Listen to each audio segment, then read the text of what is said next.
Elon Musk just created the most valuable private company in human history, and he's not building it here on Earth. On Monday, SpaceX officially acquired xAI in a deal valued at $1.25 trillion. That's trillion with a T. To put that in perspective, that's more than the entire GDP of Indonesia, more than Saudi Arabia, and it's all controlled by one man with one vision that sounds like science fiction. Musk wants to build artificial intelligence data centers in space, orbiting the Earth, powered by the sun. And he's not talking about someday. He says it'll be cheaper to compute in orbit than on the ground within 3 years. Now, you might be thinking this is just another Musk promise. Remember the 2020 robot taxes, the million-mile battery? But here's what's different this time. SpaceX isn't a company that makes promises. It's a company that lands rockets on drone ships and launches more payloads than entire nations. They completed 165 successful missions last year alone. When Musk says SpaceX will do something, the track record suggests you should pay attention. But here's where it gets really interesting. This merger wasn't about ego or empire building. It was about survival. xAI, Musk's artificial intelligence company, is burning through roughly $1 billion every single month.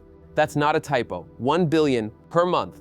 The company that owns the Grok chatbot and the X social media platform simply cannot compete with OpenAI and Google without massive continuous capital infusion.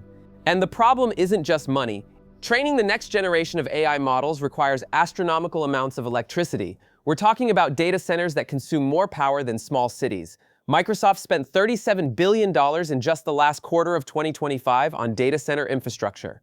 Goldman Sachs predicts AI will spike global data center power demand by 165% by 2030.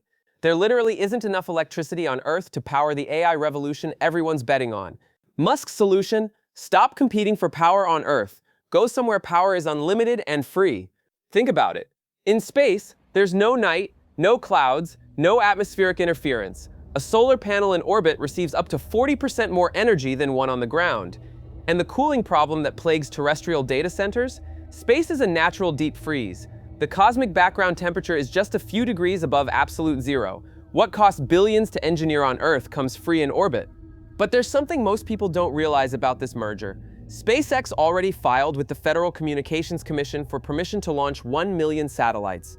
Not thousands. 1 million. That's not a Starlink expansion, that's infrastructure for something much bigger. The filing specifically mentions providing a network of solar-powered data centers to accommodate the explosive growth of data demands driven by AI.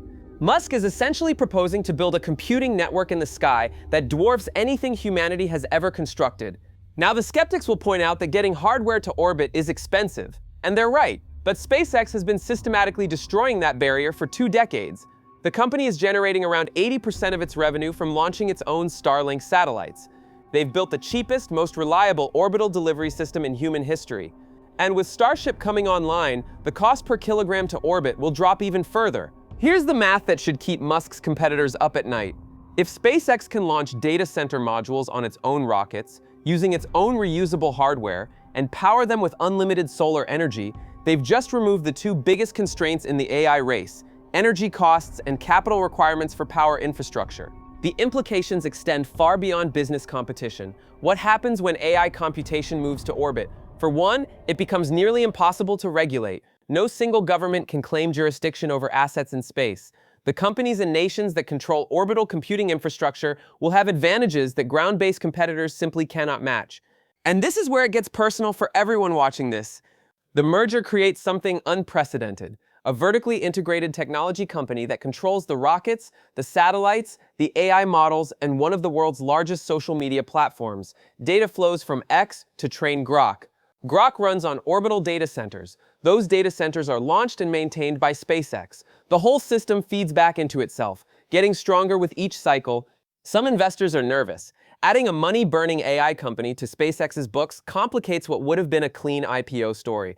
Others see the bigger picture. This isn't a rocket company buying a chatbot. It's the foundation for something that could reshape how humanity computes, communicates, and maybe even thinks. The Department of Defense is already using Grok to analyze military intelligence databases. SpaceX holds contracts worth tens of billions with NASA and the Pentagon. The company launching America's astronauts to the International Space Station now also controls an AI platform being integrated into defense systems. That's a concentration of strategic capability that hasn't existed since the Manhattan Project. But here's what keeps getting overlooked in all the financial coverage. Musk has been explicitly clear about his ultimate goal for over a decade: Mars. Everything he builds is a stepping stone to establishing human civilization on another planet.